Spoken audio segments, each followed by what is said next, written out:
motema na ngai ekumisa yo nakende wapi soki na yo te tango motema ekomaka suka opesaka ngai eyano ata na mpasi ngai nakotika yo te natingama nanga kaka seyo utelemisaka makolo na ngai esika basusu bazinda ata namoni nzela eza molili nakobanga molili ya nzela te olakisaka ngai nzela esika natia lokolo ai ya miso na ngai ekomi maya komela kati kati na esobe obongoli pasi na ngai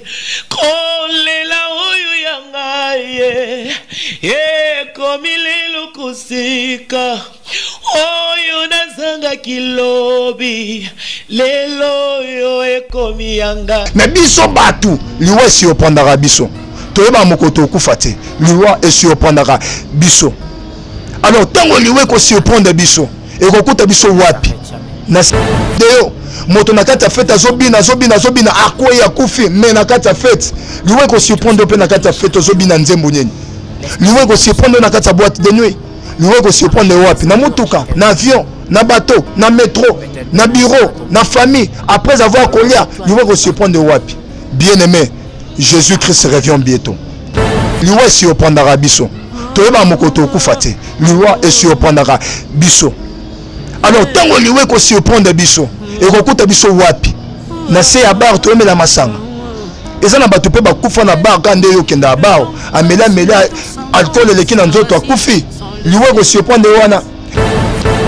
Shalom, shalom bien-aimés dans le Seigneur. Que l'Éternel Dieu vous bénisse abondamment. Bino bato boza kolanda biso de partout au bozali. Bozana katia bandako. Bozali partout au bokotiko se retrouver. Nkolo nangai amona bino pe apambola bino. Toujours na cadre. Il y a émission na bino. Prière Yabalongi qui a été toujours présenté par votre humble serviteur.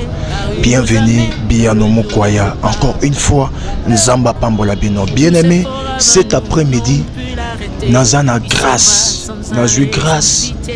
Yakoye bakote ya. Pe yakoye bakote le maliboso ya batu obu. Baebi Nzambe. Pe yakoye bakote le maliboso ya bandeko nyonso o bazalaka ignorant na makambo ya vie. Pe bazalaka ignorant na vie. Parce que ignorance eza élément munene oyo ebomaka mutu.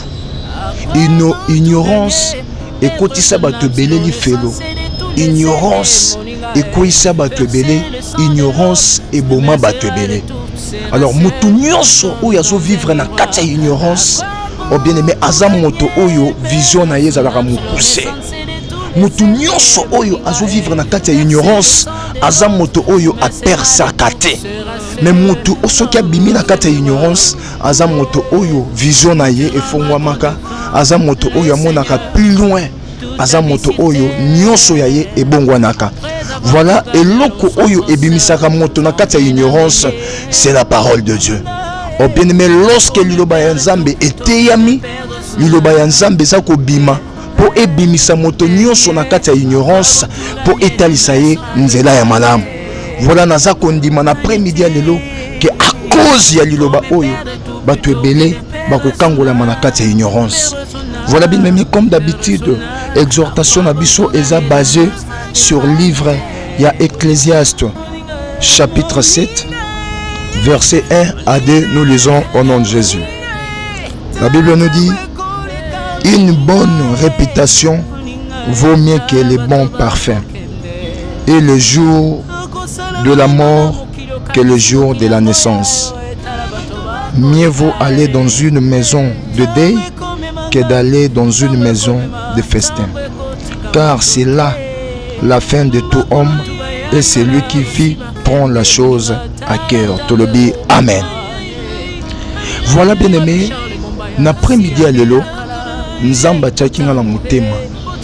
ya koyeba ko exhorter bato nyonso bakolanda biso à ce qui concerne la mort. Oh bien-aimé, eza na bato belende na uti koloba na ebandeli bazalaka ignorant na makambo oyo eza na kati ya mokili, bazalaka ignorant na makambo ekoko komela bango. Eza na bato bele ba vivraka lelo mais babosanaka ete nde nazo vivre lelo liwa pe zozelanga. Eza na bato bele bazalaka ignorant ozomona moto nde na lobi na ebandeli lorsque moto azo vivre na kati ya ignorance moto wana aza na vision mukuse. Donc ignorance eloko liboso memaka na vie ya moto eyaka koyeba kokomisa vision ya moto mokuse. Voilà pourquoi komona bato belo bazalaka na kati ya ignorance bamonaka musika te. Bato belo bazalaka na kati ya ignorance bamonaka bamisepelisa lelo babika kaka lelo bavivre kaka lelo mais oyo kokomela bango lobi babosanaka yango. Pourquoi? Parce que bana kati ya ignorance. Bien aimé, cet après-midi naye ko révéler conscience ya moto moko na kotaliso ete nyonso ko sala lelo sala mais yeba ke lobi za kozela yo. Oh bien aimé, kozala te bato bazali aveuglé bakonzambi na kati ya ignorance. Po ignorance ebomaka, ignorance ememaka moto na libungi. Mais moto oyo azobima na kati ya ignorance, oh bien aimé, bipai bato baza komona te ya monaka. Conséquence ya likambo za kosala o bato ba omona ngote me ya zomona po vision na ye déjà komaka molai. Oh bien aimé, na ye ko exhorter moto moko sur la mort. Bien aimé, la mort c'est quoi? La mort selon définition na nga na zoli na mateya liwa ezali suka ya makambo nyonso.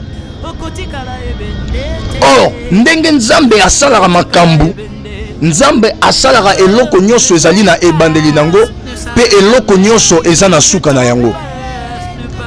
Introduction ya likambo ezali, commencement ya likambo eza, fin pe ya likambo eza. Yango Bible eza koloba na ngai que chaque chose a son temps. Oh bien aimé, lolenge moko Bible ezotalisa biso likambo oyo lolenge moko pe toza komona ngo na bomo ya moto nyonso. Donc moto nyonso ozala mulai, ozala mukie, ozala mukuse, ozala monene, ozala pembe, ozala mwindu, ozala na lopoto to awa na Afrika, yeba ete oza na ebandeli oza pe na suka na yango. Or siko liwa nazo limbola ngo lokola suka ya eloko nyonso, suka ya mokili pe suka ya bomo ya moto. Mais siko yo bomo ya moto ezalaka na deux grandes parties. Vie ya moto simbami na ba partie mibale ya minene. Partie ya liboso bomo ya moto c'est la naissance. Naissance eza introduction ya bomo ya moto.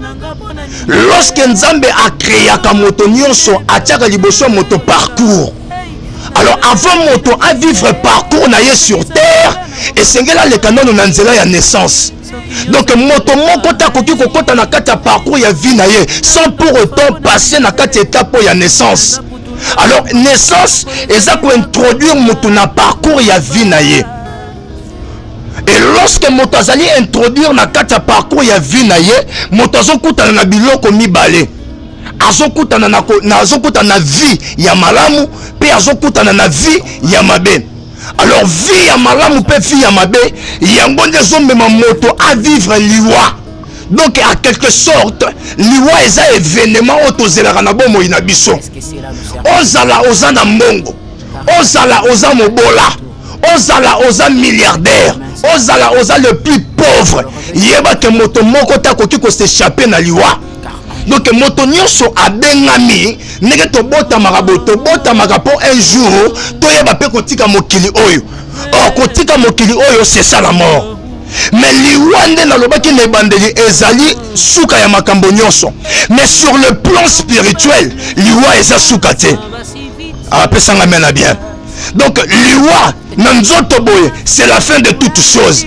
Mais selon Dieu pour na mona na nzambe nyonso sur le plan spirituel liwa ce n'est pas la fin. Parce que nanzoto boy liwa ezo sukisa makambo. Mais sur le plan spirituel liwa ezo yeba ko lata pe lolenge ya introduction ya bomo ya moto na kati ya parcours ya vie mosusu. Parce que après cette vie sur terre il y a encore une autre vie où eza kozela biso. Alors tango moto aza ko botama azoleka na étape ya naissance. Moto akoti naissance et introduire ye na kati ya parcours ya vie. Moto akutani na ba vie oyo mibale, vie ya malamu na vie ya mabe. Et par rapport ya ba vie mibale oyo ndezo mema moto a vivre liwa. Et na nzela ya liwa ezo sukisa nde moto na nzoto. Mais sur le plan spirituel, liwa wana ezo kotisa moto na continuité ya vie mosusu. Or, continuité ya vie wana eza pe bi vie mibale. Tozali na vie éternelle, pe tozali na vie ya ko vivre na kati ya moto éternel selon la Bible. Alors bien-aimé dans le Seigneur, cet après-midi, na ye ko exhorter moto moko oyo asala kamalamu. Oyo azo vivre pe na kati ya mabe. Bien-aimé, yeba ke nyonso ozo sala na sia mokili, yeba ke liwa eza kozela yo. Liwa ezali porte oeza kokotisa biso to vivre vie éternelle. Liwa ezali pe porte oeza kokotisa biso to vivre vie ya kati ya lifelo. Oh bien-aimé, de la même manière que likolo ezalaka mabele ezalaka, de la même manière Satan azalaka pe Jésus azalaka. De la même manière Satan azalaka, Jésus azalaka, paradis pe ezali lifelo ezali. Oh yeba ke moto nyonso na kati ya parcours na ye abengami aleka na kati ya porte wana. Obengami oleka na kati ya porte wana. Mais bien metala eloko oyo Ecclésiaste chapitre 7 verset 1 ezoloba na biso. Bible lobi na ngaboye. Lobi une bonne réputation vaut mieux que le bon parfum. Landa malam. Une bonne réputation vaut mieux le bon parfum. Tozi mon réputation, tozi na mo parfum. Parfum ezanini. Toyebeli en Bible zo Pierre penda préciser le bi un bon parfum. Parfum ezanini. Parfum eza eloko oyo e atiraka regard ya batu. Eloko oyo e atiraka regard ya batu ko landisama solo oyo ezo bimisa. C'est-à-dire ce qui parfait wana eza solo mabe yeba te regard ya bato pe ekotalela yo kolandisa masolo ya mabe o ba yo kikati na yo. Ce qui parfait wana eza malamu bato pe bakotala yo na regard moko kolandisa masolo ya malamu ya parfait wana. Eza na bato ebele ba considéraka bato na solo o ba bimisaka. Mais eza na bato ebele ba déconsidéraka bato na solo oyo ba bimisaka. Alors bien aimé, vie na yo ekoki kolata apparence ya malamu. Mais bien aimé, yeba ke eloko eza très important na vie ya moto eza réputation.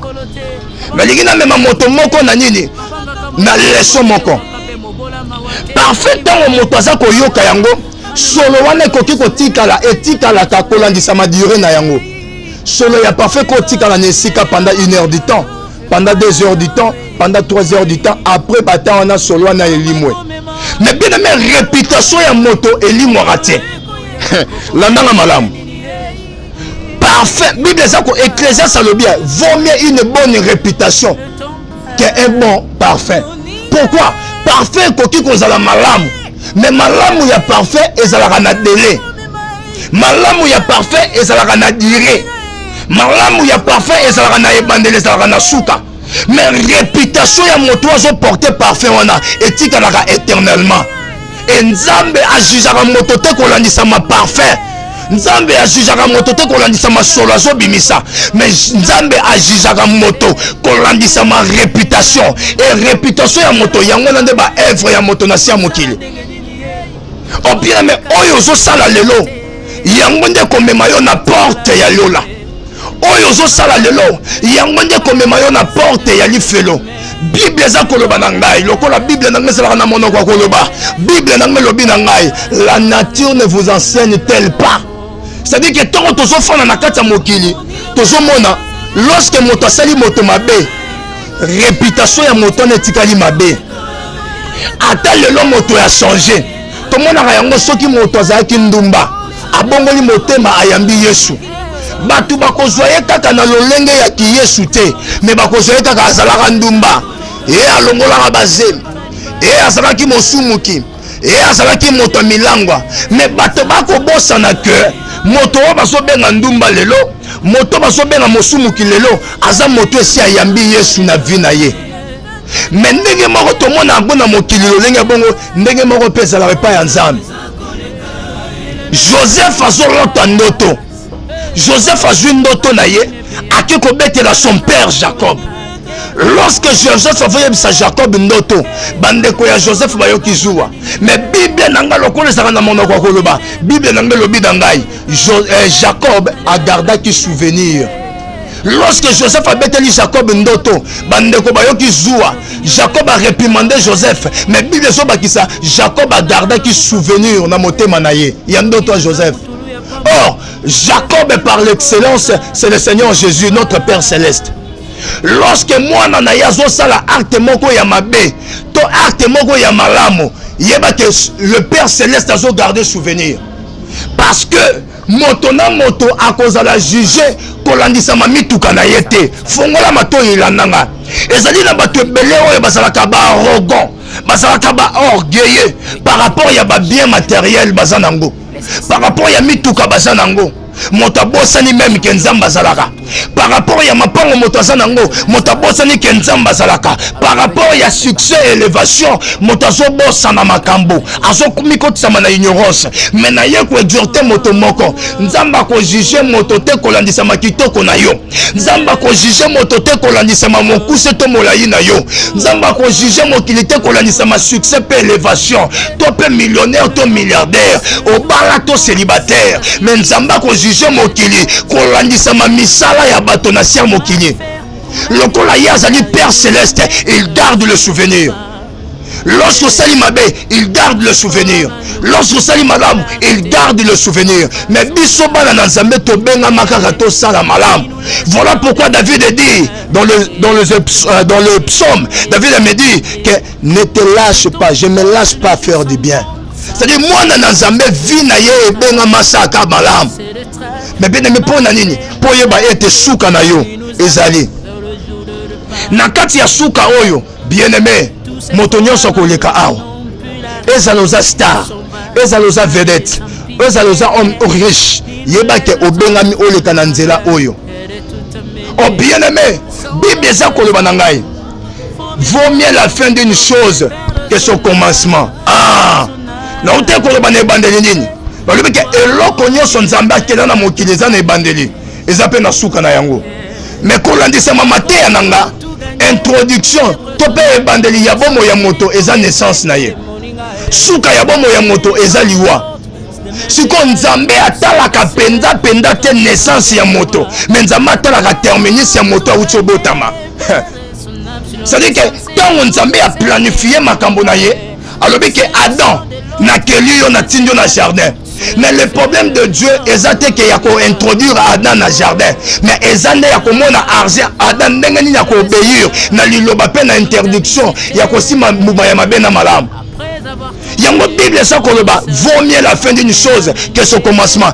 En d'autres termes je peux dire que Nzamba zelaka moto na suka Nzamba zelaka moto na suka liwana ye azelaka penda moto te ne bandeli tan wa botami. Donc le problème de Dieu c'est moto botama. Le problème de Dieu c'est que moto abala moto sala oyo problème Nzambe ezali suka na yo ezandenge nini na tangi Asaph na psaume Asaph osolo bananga lorsque na nyaki na comparer vie ba méchant na vie ba juste na mona kete ba méchant bazalaki na vie moko aisée vie moko ya malamu ba méchant ba bandaki ko s'inquiéter na eloko te na yoka ki passe. Mais mon moment solo bananga Asaph kota na kata sanctuaire kota na kata temple. Lorsque Asaph a kota na kata temple Nzambe aza kotalisa Asaph suka ya ba méchant na suka ya ba juste. Donc le problème o ezalaka makasi pe malamu liboso Nzambe c'est la fin.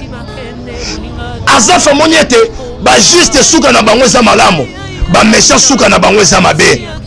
Oh bien aimé na ye ko exhorter moto moko na arke nyonso koki ko poser na vie na yo mitunaka eloko naza ko poser lelo suka nango ekozala nini liloba nyonso ko bimisa na bombe na munoko na yo mitunaka liloba nde nazo bimisa ekopambola to ekomodire vie on a ça comme mener le lot parce que eloko nyonso esengele même biso na terminus to ko sala eloko te kaka bongo lokwa ni pepete moto nyonso tango alona ka yebi ke tongo na za ko lona eza po lobi na boka mbuma moto nyonso tango asalaka eza po tango nazo sala bo eza po lobi na zo lifuti mais pourquoi yo za ko sala eloko zo sala wana ozo yeba te suka nango eza nini lorsque yo salaka masumu esengeli oyeba ke masumu naza kosala suka nango eza nini.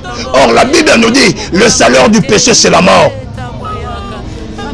Tango ozopoze acte moko boye tango ndimi kosembrasser na kati ya vie moko boye il faut yeba finalité ya vie wana il faut yeba ke vie oyo eza komema yo na terminus nini parce que ezali nde na suka vaut mieux la faire parce que ezali na suka nde moto azwaka couronne na gloire na suka nde moto azwaka couronne na gloire kolandisa ma course na ye kolandisa ma parcours na ye.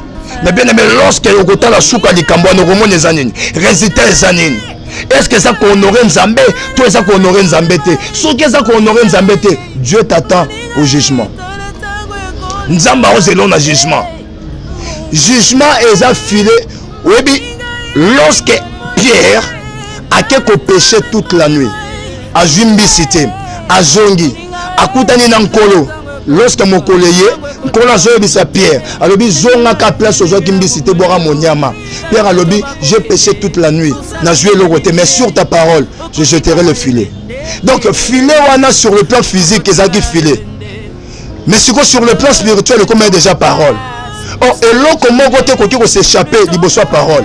Voilà pourquoi lorsque Pierre a boire qui moniama, boire qui filet, bambi si batonda qui moniama, parce que force et présenté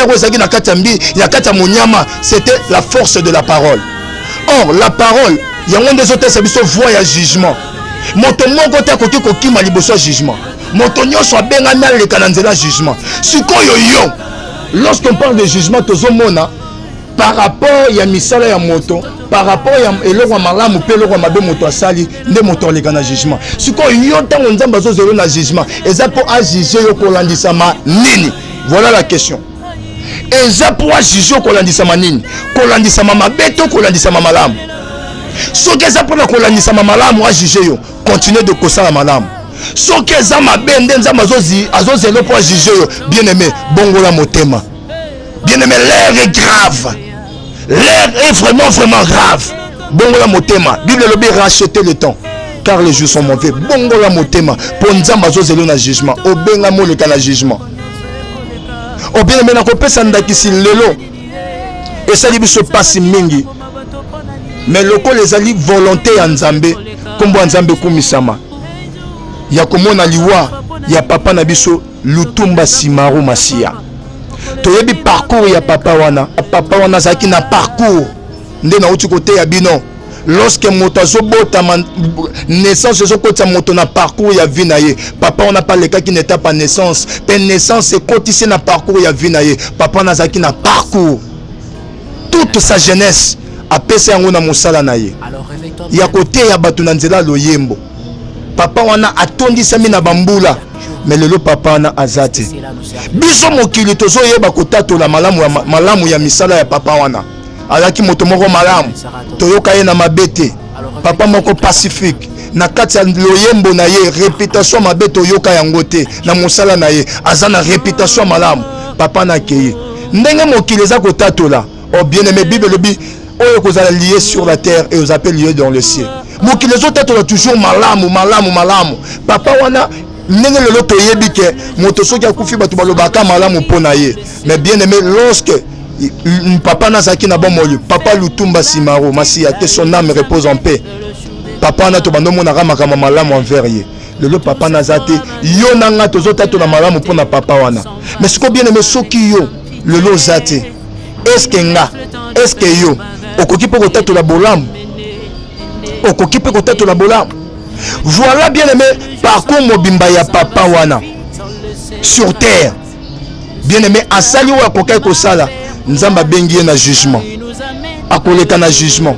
Pe na kati ya foi, na kati ya kondima, na zondima ete nzamba ko agréer papa wana. Mais bien aimé biso pe to bengami to tambola malamu na kati ya parcours na biso.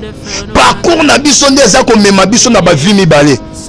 Ils ont même habité je suis le chemin, mais je mets devant vous des chemins. La vie et la mort. Oh bien-aimé, nakamorandenge batumisusu balataka image ya dictature. Bien-aimé, en réalité, moto c'est la dictateur et Zanzambi. Parce qu'il y a des mots qui y a likolo penacé. Mais voilà, Nzamba zoti que la moto choix. En ce qui dictature, on dit que la moto choix. Alors que je mets devant vous des chemins. Bon pour la moko. Nzambe a obligé moto te boyaka ke pananga. A tirer des chemins. Alors bon pour la moko. Mais na bolingo na lobi ke ngana préféré boya bon pour nzela ya bon moyi. Pour ya wonde za malam. Mais premièrement, tiens nous des chemins. Alors bon pour na. Oh bien-aimé. Parcours na biso des hommes même biso. Il y a qu'on vivre vie à malam, il y a qu'on banga nzambe, puis il y a qu'on vivre vie à mabe, il y a qu'on banga nzambe. Nzambe obligera moto à vivre vie à mabete. Nzambe pe ayebisa ka moto sué na yeza vivre vie à malam, mais atindi kara moto ta vivre vie à mabe. To mona batu oyo bakufa na kati ya incrédulité bazali. To mona pharaon na armée na ye mobimba ndenge nzambe précipita ki bango na kati ya mer rouge. Akokai pe na bonzambe na ya simbi mitema na bango bongoli. Mais atiki incrédulité à volonté, incrédulité à choix. Lorsque bazota lisayo tika mabe, mais yozo konje ko sala mabe, o bien mais eza choix na yo. Penza bazota le la yo. Nzamba kangane maboko, andimaka na ye abima en quelque sorte yo ma mazanzambi. Akangane maboko azota la yo. Pourquoi? Parce que moto moko ta komona nzambe physiquement boy. Nzambe to mona à travers la parole. Nzamba retourna un jour. On vivra dans kati ya incrédulité, mais natinde la ra basali na ngai, natinde la ra liloba na ngai, mais on demeurera toujours incrédule. Nzamba zota ayebi place à resoyo, mais place na mozoyo c'est la fin, c'est le terminus, c'est la mort. Liwande ko memo liboso nzambe. Oh bien aimé, qu'on se confie dans nzoto na yote. Pour être bon nzoto ya moto eza na 3 parties. Nzoto ya moto ezali bombo ya moto eza na 3 parties. Bombo ya moto eza na corps, eza na esprit, eza na âme. Corps ya moto oyo ezotinda yo sala mabe. Corps ya moto oyo ezotinda yo demeurer incrédule. Corps ya moto oyo ezotinda yo opposer ba art oyo ezopesa nzambe te. Corps wana liboso jugement ekozala te pe ekozala te. Bible lobi bozala ki tirer na mabele bokozonga na mabele. Lorsque on se présente liboso ya nzambe pour na jugement ozana nzoto na yo te. Nzoto noto mususu ko beba epoli epanzani ezongi na mabele ozala nde yo na misala na yo. Yo na misala na yo. Voilà pourquoi on esengeli na moment où tozali ota la vie na yo. Est-ce que ozo sala malamu tozo sala mabe? Ce que ozo sala mabe nzamba zo bengo na repentance. Le zali tour ya papa Lutumba. Lobe ko goza tour na yo. Lobi kuna tourna nga. Mais tant liwa ekoya, liwa esi opandara nzambe te. Même Jésus dans la chair, étant que Dieu, aïba ekena ke okufa. Voilà pourquoi le baki que Père, éloigne de moi cette coupe. Mais nasuka lobi que toutefois que ta volonté soit faite. Donc Dieu dans la chair, aïba ki kende na zabo, il faut ba bomanga. Wana yezabo nzambe. Mais biso batu, liwa esi opandara biso. Toyeba mokoto okufa te. Liwa esi opandara biso. Alors tant qu'on lui ko surprendre biso et ko kuta biso wapi na se ya bar to emela masanga ezana batu pe bakufa na bar kande yo kenda bar amela alcool leki na nzoto akufi liwe ko surprendre wana ezana batu belé pe na kati ya ba fête na mona yango déjà plusieurs fois un frère à la kisanga vidéo moto na kati ya fête azobina akoya akufi mais na kati ya fête liwe ko surprendre pe na kati ya fête azobina nzembo nini liwe ko surprendre na kati ya boîte de nuit.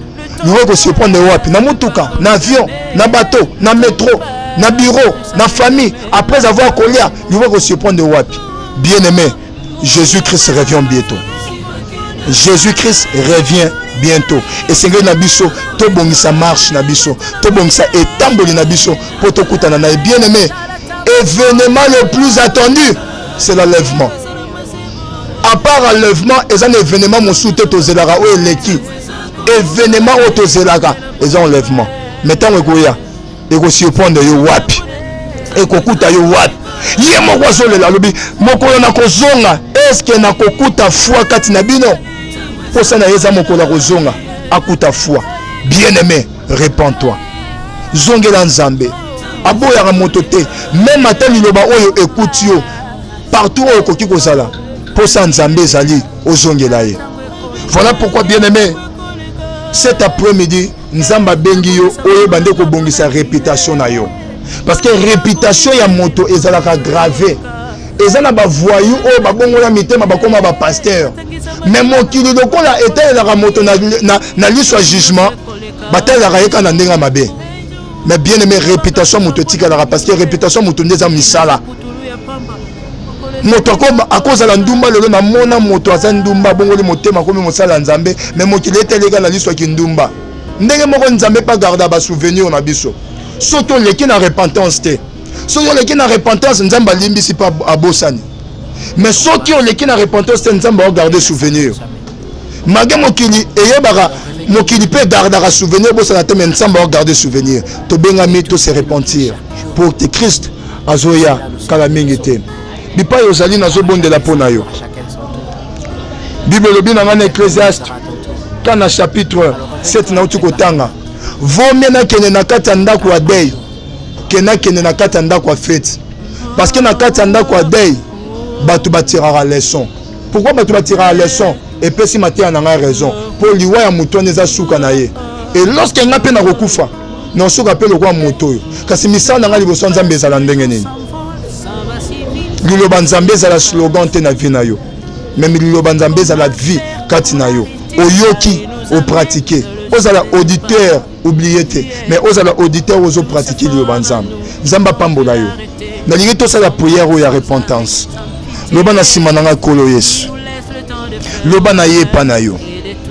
Yamba ngai. Nandimi mabe na salaki. Mabe onazo sala.